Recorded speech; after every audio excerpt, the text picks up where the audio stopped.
जैसा कि सभी को पता है, भरतपुर में बहुत अच्छा विकास हो रहा है और सैनी समाज भी पूर्ण भरतपुर का जो सर्कुलर रोड है वो किसी टाइम पर सैनी समाज का बहुतायत में था और आज भी है। और उस समय भी जब पूर्व काल में सर्कुलर रोड को चौड़ाया गया था उस समय भी सैनी समाज ने सबसे ज़्यादा अपना कॉम्प्रोमाइज़ किया था और आज भी वही स्थिति है। तो आज पूरा सैनी समाज हमारा कलेक्टर साहब को इस विषय के लिए ज्ञापन देने आया कि हमारा जो सूरजपोल स्थित हनुमान जी मंदिर जो है उसका ओवरब्रिज में कुछ अस्थायी रूप से या फिर स्थायी रूप से उसको हटाने की बात चल रही थी। तो आज कलेक्टर साहब को हमने यही ज्ञापन दिया है कि वो एक प्राचीन मंदिर है, 200 साल पुराना हमारा मंदिर है और वहाँ केवल सैनी समाज ही नहीं, वहाँ सभी समाज, उसमें हरिजन बस्ती भी आती है, जाटव समाज के लोग भी आते हैं, बघेल समाज के लोग भी आते हैं। तो उस विषय को लेकर हमने आज कलेक्टर साहब को ज्ञापन दिया है और कलेक्टर साहब ने बहुत ही अच्छे तरीके से पूरे समाज को समझाया है और भरतपुर के विकास के बारे में भी बताया।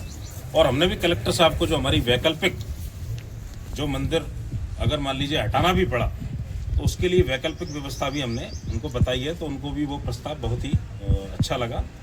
और कलेक्टर साहब ने यह आश्वासन दिया है कि जब तक आप पूर्ण सहमत ना होंगे, आपका पूरा समाज पूर्ण सहमत नहीं होगा, तब तक इस पर कोई एक्शन नहीं लिया जाएगा। आपकी रजामंदी के बाद ही कोई ना कोई इस पर एक्शन लिया जाएगा। यह आज कलेक्टर साहब ने आश्वासन दिया है। क्या मामला पूरा? जैसा कि आप सभी को मालूम है कि भरतपुर शहर में विकास का कार्य बड़ी तेजी गति से चल रहा है। तो सूरजपोल चौराहे पर हमारा पुराना प्राचीन मंदिर है, 200 साल पुराना, और उसके बगल में ही हमारी समाज सुधारक महात्मा ज्योतिराव फूले की प्रतिमा लगी हुई थी। और उन दोनों को हटाने के लिए श्रीमान कलेक्टर महोदय के साथ निरीक्षण हुआ, मौका निरीक्षण, उसमें उन दोनों को हटाने के लिए कहा था। इसी चीज़ को लेकर सर्व समाज ने एक बैठक की थी, पिछले 2-3 दिन से लगातार चल रही है और उसमें निर्णय लिया गया था कि आज जिला कलेक्टर महोदय को हमने ज्ञापन दिया है और ज्ञापन में ये बताया कि मंदिर और जो महात्मा ज्योतिराव की प्रतिमा है उसको यहीं रखा जाए। अगर ऐसी कोई कानूनी अड़चन आती है, अगर हटाना ही पड़ेगा तो उसके लिए हमें दूसरी जगह दी जाए, जिस पर श्रीमान कलेक्टर साहब ने अभी सोचने के लिए समय मांगा है और अच्छा मतलब बातें हुई हैं। प्राचीन कुआं भी उसमें बहुत पुराने जो आज रणनीति बिल्कुल तैयारी है हमारी और हमने ये बिल्कुल खुलासे में कर दिया। और आपके चैनल के माध्यम से हम बताना चाहते हैं कि हमें मंदिर और महात्मा ज्योतिराव फूले की प्रतिमा दोनों हमें सुरक्षित चाहिए। प्रशासन या तो उनको दूसरी जगह देकर लगाए, प्रशासन अपने खर्चे पर लगाए, क्योंकि समाज के पास इतना पैसा नहीं है कि मंदिर बनाए, कोई बजट ले माननीय मुख्यमंत्री महोदय से। अगर मूर्ति अगर मंदिर को हटाया गया और नहीं लगाया तो उग्र आंदोलन होगी, जिसकी पूर्ण जिम्मेदारी जिला प्रशासन भरतपुर की। हमारा क्या नाम है?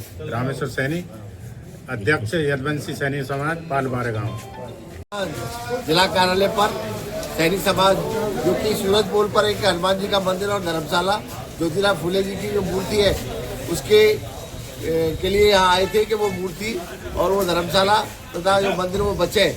मैं विश्व हिंदू परिषद अनिल भारद्वाज अर्चक पुरोहित के नाते इस वार्ता में सम्मिलित हुआ। कलेक्टर साहब ने बहुत ही सौहार्दपूर्ण तरीके से समझाया कि किसी को कोई परेशानी नहीं होगी, जितना बचाया जाएगा मंदिर को बचाया जाएगा और इनको अगर देनी पड़ी तो आगे हम जमीन भी देंगे और कमिश्नर साहब के साथ बैठकर नगर निगम में उनसे वार्ता करके इसका पूर्ण सहयोग के साथ समाधान निकाला जाएगा।